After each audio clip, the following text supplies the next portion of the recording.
Good morning, good afternoon, good evening. Sarah V here. So before I give you or promise the good morning, good afternoon, good evening, Sarah V here.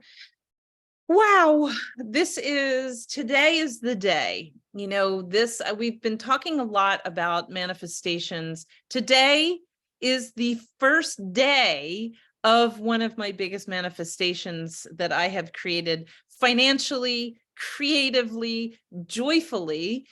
And I start my whole summer of beach rentals. It's not actually all summer because I will be here a couple of or 10 days blocked out in each month.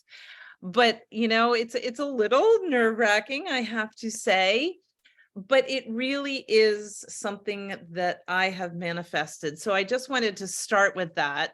But in my email, I promised you some of my little steps, or let's not say little, these are very powerful steps that I used in order to shift my money mindset.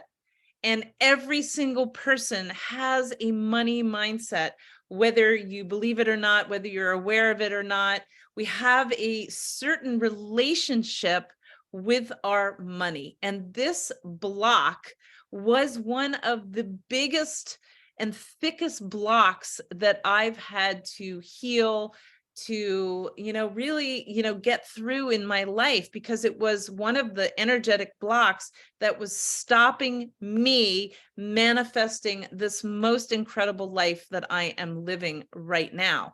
And yes, am I going to be a gypsy with I do have a place to go, but my home is my rooted place of love, and I'm not going to be here for a while. So yes, it is quite unsettling, but I know my tools in order to, I know what I was saying about that. So the reason why, I did this was that I wanted to manifest more financial abundance. And oh my gosh, I did. And that was one of the reasons why I did, is because I healed the money script that I have been vibrating with most of my life. So a couple things, and then I'm going to give you the amazing little tool that helped me to shift. So first of all, one of the beginning stages of shifting your money script is understanding when was the earliest childhood memory you can remember that had to do with money. What was the relationship that you mirrored from your parents talking about money? How did you spend money? Did they always fight about finances? I mean, most couples do. And what is the story? What precisely is that story that you have held onto in your DNA? What is your feeling around spending money, around paying bills when you were growing up? Because whatever you experienced in your childhood is actually what you bring into your adulthood. And remembering that your financial circumstances from your parents or whomever you were brought up with is actually shaping the stories that you tell yourself today. And oh my gosh, I think one of my biggest ones was the feeling of guilt when I spent money. I didn't believe that I deserved to make money. And, or maybe you overspend because you are trying to find your value in your worth within the material things that you buy. I mean, this is all the conditioning that we mirror into our adulthood. What stories did you hear? And then therefore you brought into your your environment into your life now. And I have completely shifted those stories that I used to hear to actually creating financial abundance in my life. And money is just air. It is just an energy. It gets you from one place to the next. It allows you to do whatever it is that you want to do, because of course in life what we do sometimes can cost money. Walking in the woods does not cost any money. If that is a place of where you find your abundance. But this tool that I'm going to share with you right here, right now, completely shifted my relationship with money. And I'm going to give you a little quote. If you disrespect money, money will disrespect you. And this exercise I have been practicing, probably for about 3 years. It's called the arigato jar. Maybe you've heard of it, but arigato is thank you in Japanese. It's about the only words that I know in Japanese. And arigato, I have a jar in one of my cupboards, and anytime I find money, a little tiny bit of money on the ground, whether it's really small amount, whether it's money showing up, I take that, whether it's a penny or a dime. Before I used to just walk over it, it's no big deal. But now anytime I find a penny or a dime, or if a dollar or a very small check comes in, I put it in my arigato jar.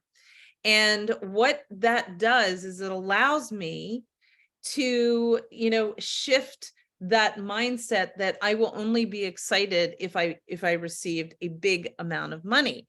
And this is a practice that I learned through a mentor, and Happy Money. It was a book called Happy Money. And this practice allowed me to start respecting my money 100% of the time, because of course we really only get excited about money when it's only a big amount. But arigato money is really has allowed me to be bigger than money, and has allowed me to respect whatever divine is bringing to me. Because, when we think of manifesting, we're like, let me manifest $1 million. Well, first you got to have respect for the little bit that's coming in, in to you before that. And taking these small steps to your goal, being grateful for any amount of money that comes to you, will allow you to receive more. So when you see that penny, when you see that dime, you pick it up and you say whatever, you don't have to say arigato, but you just bring gratitude for the little bits that are coming through. Love money, no matter the value that is coming to you. Changed everything for me. I am now basking into the work, this work that I'm doing. Like I said, I'm going to be a nomad, but I am really feeling the abundance of my life, of all the things that are happening, of all the manifestations that I'm bringing into my life right now. Next week, is it next week? Yes, next week, I will be another manifestation, which is that I get to be in Paris, signing my books, speaking French. I speak really good French after a very large glass of red wine. But I will be in Paris. My book is actually translated into French, which is so awesome.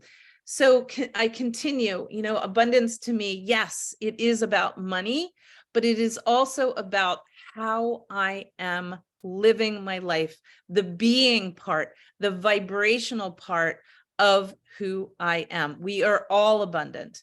So think of me in France on the 21st. That will be my book signing. And I will be hopefully, yeah, I will be doing my emails because I'm going to do that before I leave. But think of me in France on the 21st at this beautiful, it's like a floating barge on the Seine. And I'm going to be with my mentor, Sarah Canal. We both were invited to bring our books. So abundance isn't just about money, but it is about living your life to the absolute fullest.